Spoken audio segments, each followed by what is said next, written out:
주신 언약의 말씀은 237 전도에 필요한 근본적인 힘입니다. 우리를 구원하시고 이 시간 예배의 자리로 인도해주신 하나님은 우주 만물을 창조하시고 지금도 세계 복음화를 중심으로 만물을 다스리시고 계시는 분입니다. 그래서 우리의 삶의 방향을 어디에 둬야 됩니까? 세계 복음화에 맞추고 살게 되면은 날마다 삶 속에서 살아계신 하나님을 체험할 수가 있습니다. 그리고 삶 속에서 살아계신 하나님을 체험하게 되면 이 세상에 부러운 사람이 없을 만큼 행복한 사람이 됩니다. 그래서 하나님은 오늘도 우리 인생을 행복하게 살 수 있도록 237 전도에 필요한 근본적인 힘이라는 말씀을 주신 것입니다. 오늘도 말씀 안에서 인생의 모든 문제 해답을 찾으시고 하나님 주시는 근본적인 힘을 받아 돌아가시기를 주님의 이름으로 축원드립니다. 아멘. 237 전도에 필요한 근본적인 힘은 어떤 것입니까? 첫째, 창조주 하나님이 모든 사람에게 주신 힘입니다. 창조주 하나님은 사람을 지으실 때 하나님과 함께 살 수 있도록 지으셨습니다. 창세기 1장 27절 28절이죠. 하나님이 자기 형상과 하나님 형상대로 사람을 창조하시되 남자와 여자를 창조하시고 하나님이 그들에게 복을 주시며 생육하고 번성하여 땅에 충만하라. 땅을 정복하라. 바다의 물고기와 하늘에서와 땅에 움직이는 모든 생물을 다스리라고 했습니다. 그리고 창세기 2장 7절에는 하나님이 땅의 흙으로 사람을 지으시고 생기를 그 코에 불어넣으시니 사람이 생명이 되리라고 했습니다. 그리고 하나님은 사람을 위해서 에덴 동산을 만드시고 그곳에서 살도록 해주셨습니다. 창세기 2장 8절에 9절에 보면은 여호와하나님이 동방의 에덴의 동산을 창설하시고 그 지으신 사람을 거기 두시니라. 여호와하나님이 그 땅에서 보기에 아름답고 먹기에 좋은 나무가 나게 하시니 동산 가운데에는 생명나무와 선악을 아는 나무도 있더라고 있습니다. 그리고 에덴 동산에서 하나님과 함께 사는 동안 사람들은 부족함이 없었습니다. 왜냐하면은 하나님께서 그들과 함께 하시며 모든 필요한 것을 다 주셨기 때문입니다. 그래서 237 전도를 하려면은 이러한 하나님이 우리의 배경이 되어 주셔야만 되는 것입니다. 둘째, 사람이 하나님을 떠나면서 잃어버린 이유입니다. 바다에서 최상의 포식자인 상어와 범고래도 물 밖에 나오면 힘을 못 쓰잖아요. 그리고 하늘의 제왕인 독수리도 날지 못하면은 사냥을 할 수가 없는 것입니다. 우리 인간이 개를 이길 수 있습니까? 그렇죠. 우리 인간이 힘이 센 것 같아도요, 사람처럼 약한 게 없다 그 말이 그렇죠. 마찬가지로 하나님의 형상으로 지음받은 사람도 하나님과 함께 지낼 때에는 만물을 다스리며 부족함이 없이 살 수 있지만은 하나님을 떠나면은 힘을 쓸 수가 없는 것입니다.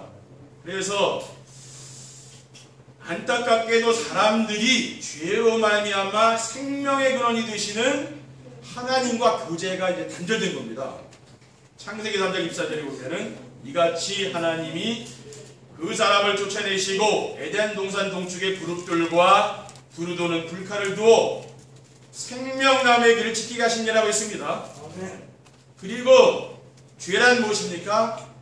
사탄의 유혹을 받고 하나님이 금하신 말씀을 불순종한 것입니다. 창세기 2장 11절에 선악을 알게 하는 나무의 열매는 먹지 말라. 네가 먹는 날에는 반드시 죽으리라고 했어요.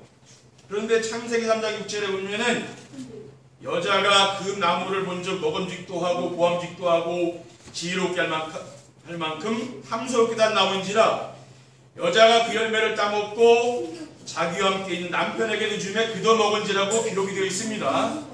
선악과를 따먹고 우리 인간은 하나님을 불순종하게 된 거예요. 그리고 하나님의 보호를 받지 못한 사람은 어떻게 됩니까? 사탄의 종로를 타며 고생하게 되는 거예요. 요한복음 8장 44절에 너희는 너희 아비 마귀의 기사 났으니 너희 아비의 욕심대로 너희도 행하고자 하느니라. 그는 처음부터 살인한 자요 진리가 그것이 없으므로 진리에 서지 못하고 거짓을 말할 때마다 제 것으로 말하나니 이는 그가 거짓말쟁이요 거짓의 아비가 되었음이라고 했습니다. 눈에 보이지 않는 사탄에게 불신자는 종료로 하며 살 수밖에 없는 거죠. 근데 우상을 섬기고 그게 살 수밖에 없잖아요. 셋째, 237 연도를 위해 반드시 회복해야 할 힘입니다. 왜냐하면은 237 연도는 인간의 힘으로 되는 게 아니죠. 지금 하나님의 힘이 아니면 안 됩니다. 스가랴 4장 9절에는 만군의 여호와께서 말씀하시되 이는 힘으로 되지 아니하며 능력으로 되지 아니하고 오직 나의 영으로 되느니라 라고 했습니다. 그리고 237 연도를 하려면 어떻게 됩니까? 하나님이 나와 함께 하시는 증거가 있어야 됩니다. 하나님이 함께 하시는 가장 확실한 증거가 무엇입니까? 말씀이 성취되는 거죠. 그리고 전도가 되어지며 기도응답이 오는 것입니다. 어떻게 하면 이런 증거들이 우리의 삶 속에 나타날 수가 있습니까? 이러한 증거를 갖기 원하면은 하나님과 소통되는 서밋 타임을 가지면 됩니다. 매일매일 아침과 또 밤 시간에 조용한 시간에 뭡니까? 강단 말씀을 듣는 거 정시예배를 하는 거지요. 그러면은 하나님과 내가 영적으로 소통이 되는 거예요. 보지 않는다고 말이에요. 그러면은 하나님께서 우리에게 성취될 말씀을 주시고 그 증거로 여러분의 현장에서 전도가 되고 기도응답이 따라올 줄 믿습니다. 그리고 237 전도를 하려면은 사탄에게 묶여있는 사람들을 해방시킬 힘이 있어야 되는 거죠. 그렇죠. 빌립기사가 사마리아에 들어가서 그 사마리아 백성들의 그리스도를 증거할 때 어떻게 됐습니까? 거기에 하나님의 능력이 나타나게 됐죠. 그리스도를 증거할 때 뭡니까? 그런 흑암 세력들이 그 사탄에게 매여 있는 사람들이 이제 해방된 거죠. 그렇죠.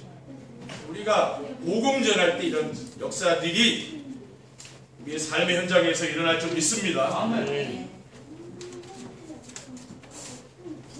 237 전도에 필요한 근본적인 힘을 회복하려면 어떻게 해야 됩니까? 첫째, 그리스도께서 주신 갈보리산 언약을 바르게 알고 붙잡아야 됩니다. 237 전도에 필요한 근본적인 힘은 창조주 하나님이 함께 하실 때 나타나는 힘입니다. 그러므로 237 전도에 필요한 근본적인 힘을 얻으려면 어떻게 됩니까? 하나님이 나와 함께하는 임마누엘의 축복을 누리게 되는 거죠. 어디서나 하나님이 나와 함께하는 축복을 누리면 됩니다. 여러분이 어떤 상황에 있든지 어떤 문제가 있든지 아무 상관이 없습니다. 그 속에 하나님이 나와 함께하는 것을 내가 느끼면서 하면 되는 거죠. 그 비밀이 뭡니까? 갈보리산의 언약을 붙여봐야 됩니다. 갈보리산의 언약은 뭡니까? 요한복음 12장 19절에 다 이루었다고 선언하신 그리스도께서 십자가 위에서 인생의 모든 문제를 깨끗이 해결하겠다는 사실을 내가 믿고 사는 거죠. 갈보리산에서 인생의 모든 문제를 끝내셨다는 사실을 믿는 겁니다. 그리고 그 그리스도를 믿고 내가 영접하게 되면 어떻게 됩니까? 마귀의 종이 하나님의 자녀로 신분이 바뀌는 거죠. 요한복음 1장 12절에 영접하는 자고 그 이름을 믿는 자들에게는 하나님의 자녀가 되는 권세를 줬다 그랬어요. 그리고 골로새 2장 3절에 뭐라 했습니까?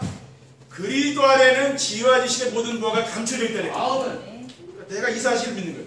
그리스도 안에 모든 것이 다 있다는 사실을 믿어야 되잖아요. 그렇죠? 우리가 세상에 나가면은 잘 안 믿어지잖아요. 그렇죠? 세상 그 방법으로 살잖아요. 그러니까 우리는 어떻게 됩니까? 이러한 말씀을 내가 항상 묵상하면서 하게 되는 거죠. 아, 진짜 그리스도 안에 하나님의 모든 축복이 다 들어있구나. 그것을 내가 늘 뭡니까? 내 마음속에 담고 사는 것입니다. 그러면은 어떻게 됩니까? 근본적인 힘이 생긴다는 거예요. 그리고 둘째로 부활하신 그리스도께서 주신 감람산 미션을 붙잡아야 됩니다. 갈보리산 십자가 위에서 인생의 모든 문제를 해결하신 그리스도께서 사망 권세를 이기시고 부활하신 후에 40일 동안 제자들과 함께 지내시면서 주신 말씀이 뭡니까? 그게 바로 감람산이시죠. 사도행 1장 1절에 오늘 본문에 배우별로요. 내가 먼저 쓴 글에는 무릇 예수께서 행하시며 가르치기를 시작하신부터 그가 택하신 사도들에게 성령으로 명하시고 승천하신 날까지 이를 기록하였노라고 했습니다. 여기에서 의사 누가가 기록한 이 내가 먼저 쓴 글은 뭡니까? 이게 누가복음을 말합니다. 누가복음은 뭡니까? 인생의 모든 문제를 해결하신 그리스도에 대한 증거죠. 그래서 우리는 뭡니까? 오직 그리스도를 통해서만 인생의 모든 문제는 끝난다는 겁니다. 다른 것으로는 해결이 안 되죠. 그리고 사도행전 1장 3절에 뭐라고 했습니까? 하나님 나라의 일을 40일 동안 설명하셨잖아요. 예수님께서요. 하나님 나라의 일은 237 나라의 그리스도의 복음을 전하는 것인 줄 믿습니다. 그리고 237 나라의 복음을 전파하려면 어떻게 됩니까? 주께서 약속하신 성령 충만 받아야 되는 거죠. 내 능력을 안 된다는 말이에요. 성령 충만 받아야 돼요. 우리가 기도해야 되는 거죠.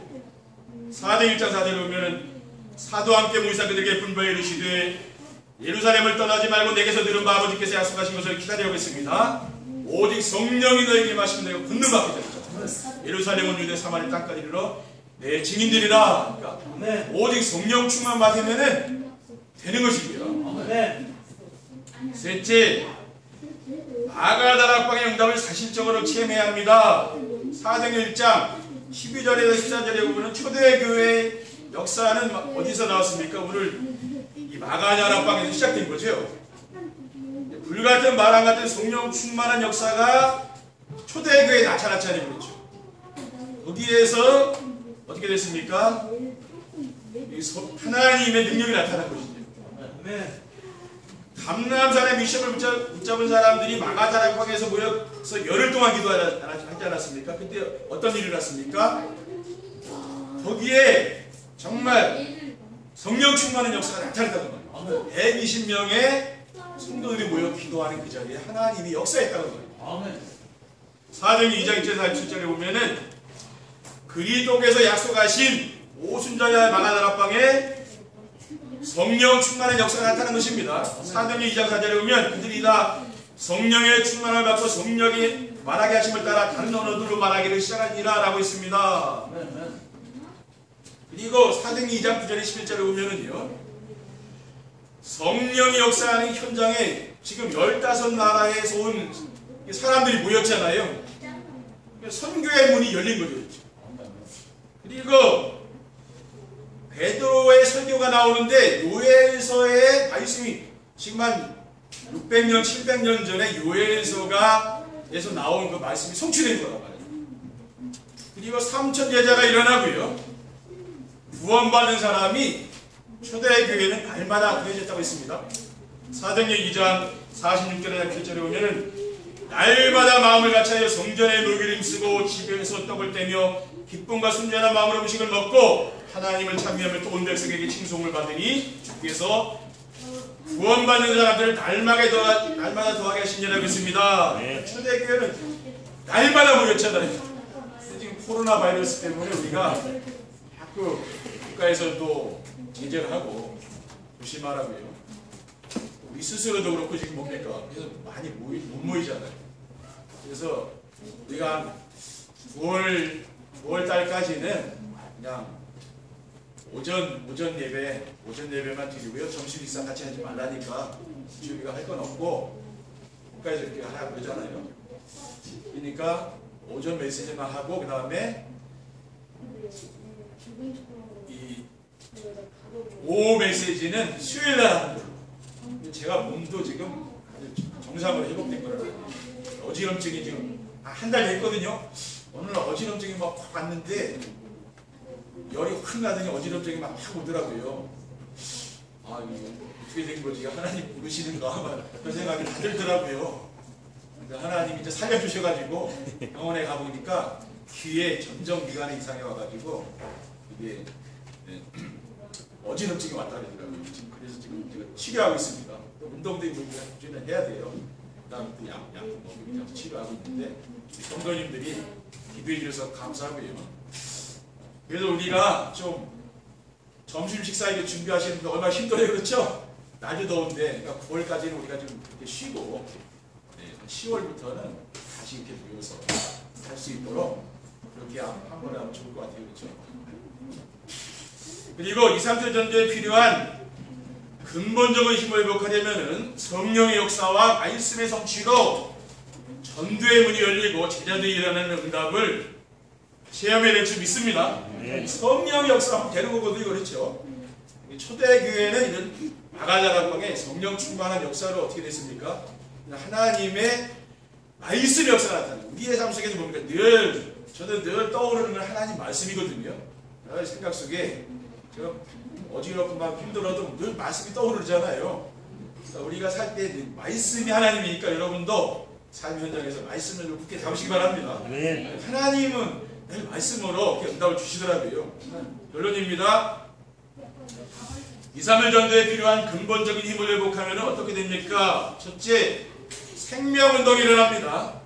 삶 속에서 살아계신 하나님이 함께 하시는 임마누엘의 축복을 누리면 맨 먼저 나타나는 증거가 바로 생명운동이에요. 왜냐하면 그리스도께서 우리를 구원하시고 함께 하시는 목적이 생명운동을 하기 위함이기 때문입니다. 마태복음 4장 19절에 나를 따라오라 내가 너희를 사업을 닦는 어부가 되게 하리라고 했습니다. 그리고 마태복음 16장 18절에 보면은 주는 그리스도시여 살아계신 하나님의 아들이십니다라고 베드로 신앙 고백했잖아요. 우리는 날마다 이 고백을 해야 되는 거죠, 그렇죠? 순간순간 해야 됩니다. 근데 이 베드로에게 하나님 어떤 축복을 줬습니까? 너는 베드로라 내가 이 반석에 내 교회를 세우리니 음부의 권세가 이기지 못하리라고 했습니다. 둘째, 흑암 세력이 떠나갑니다. 갈보리산 언약과 감난산 미션을 붙잡고 마가다락방의 응답을 체험하여 근본적인 힘을 회복하면은 마음과 가정과 삶의 현장에 역사하던 흑암 세력이 떠나가는 거죠. 그렇게 알게 모르게 이런 흑암 세력들이 공격하잖아요, 그렇죠? 이 흑암 세력이 뭐냐면요, 우리의 마음을 자꾸 불안하게 하고 우울하게 하고 자꾸 두려움 갖다 주는 게 있잖아요. 그거 흑암 세력이거든요. 그리고 염려고 걱정 가져다 주고요. 사람들과 갈등이나 다투도록 하는 그런 악한 영 있잖아요. 또 다른 사람을 배려할 줄 모르고 오직 자기 중심으로 생각하고 살도록 하는 것들이 뭡니까? 이게 바로 흑암 세력이 하는 일입니다. 그런데 삶 속에서 살아계신 하나님이 함께하심이 확인되고 체험이 되면은 마음이 즐겁고 평안하며 사람들과 갈등이나 다투는 일이 없이 화목하게 지내게 되는 것입니다. 제가 이런 질병을 얻게 되니까 하나님 나를 치유하는 것 같아요. 내 속에 있는 거 있잖아요. 없는 사람 없잖아요. 이런 흑암 세력이. 근데 이게 치유되는 것 같아요. 셋째, 하나님 나라를 누리게 됩니다. 하나님의 나라는 구원받은 성도들이 이 세상을 살면서 누리며 확장시켜야 할 미션으로 그리스도의 복음으로 더러운 귀신들이 떠나가고 마음에 세상이 줄 수 없는 평안이 많은 여러분이 세상이 어떻게 돌아가든 코로나로 인하여 세상이 어떻게 돌아가든 평안하면 될 거 같아요, 그렇죠? 마음이 평안하고 있는데 지금 마음이 불안하고 막 그래서 힘든 사람은 많거든요. 얼마나 힘들었으면 그 시장을 자살했겠습니까, 그렇죠? 자기 힘들었던 거 아니에요. 그런 사람이 너무 많더라고요. 그러니까 하나님의 나라가 임하면 여러분 마음이 평안할 줄 믿습니다.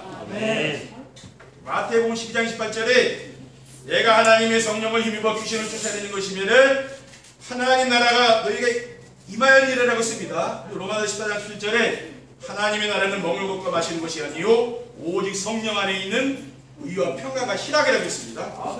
그리고 사도행전 8장 4절 8절에 보면은 빌립 집사가 사마리아 성에 들어가 하나님의 나라의 축복을 누렸다고 말이에요.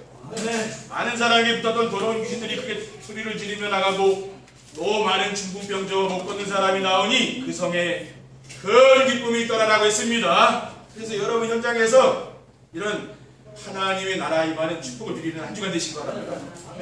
그래서 정말 이번 주간에도 우리 성도님들의 삶 속에서 흑암 세력들이 무너지고 하나님 나라가 임하는 한 주간 되시기를 주님의 이름으로 축원드립니다. 기도하겠습니다. 사랑의 하나님 감사합니다.